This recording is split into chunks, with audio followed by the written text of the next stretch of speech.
श्री राम और भरत की विभीषण की माता से भेंट।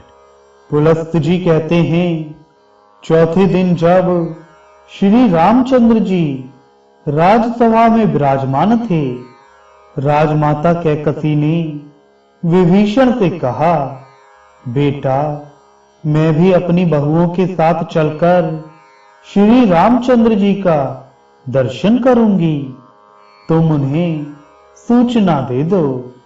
ये महाभाग श्री रघुनाथ जी 4 मूर्तियों में प्रकट हुए सनातन भगवान श्री विष्णु हैं तथा परम सौभाग्यवती सीता साक्षात लक्ष्मी हैं। तुम्हारा बड़ा भाई उनके स्वरूप को नहीं पहचान पाया था।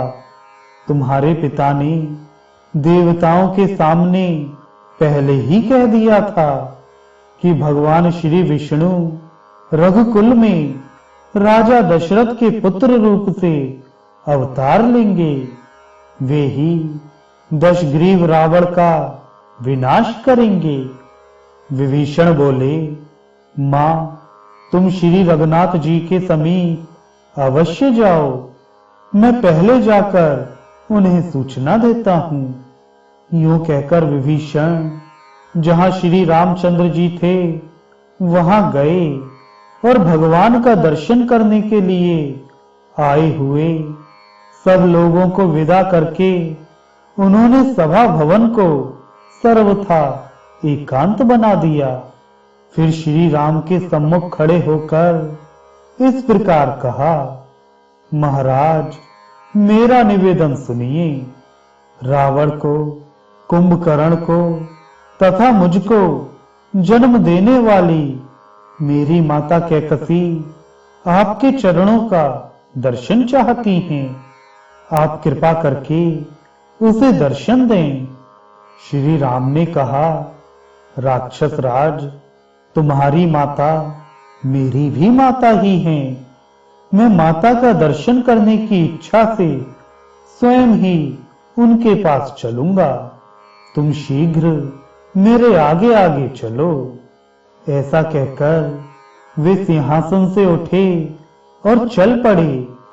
कैकसी के पास पहुंचकर उन्होंने मस्तक पर अंजलि बांध उसे प्रणाम करते हुए कहा, देवी, मैं आपको प्रणाम करता हूं। मित्र की माता होने के नाते आप धर्मतः मेरी माता हैं। जैसे कौशल्या मेरी माता हैं, उसी प्रकार आप भी हैं। कैकसी बोली, वत्स, तुम्हारी जय हो। तुम चिरकाल तक जीवित रहो। वीर, मेरे पति ने कहा था कि भगवान श्री विष्णु देवताओं का हित करने के लिए रघुकुल में मनुष्य रूप से अवतार लेंगे। वे रावण का विनाश करके विभीषण को राज्य प्रदान करेंगे। वे दशरथ नंदन श्री राम वाली का वध और समुद्र पर पुल बांधने आदि का कार्य भी करेंगे। इस समय स्वामी के वचनों का स्मरण करके मैंने तुम्हें पहचान लिया। सीता लक्ष्मी है, तुम श्री विष्णु हो और वानर देवता हैं। अच्छा बेटा, तुम्हें अमर यश प्राप्त हो।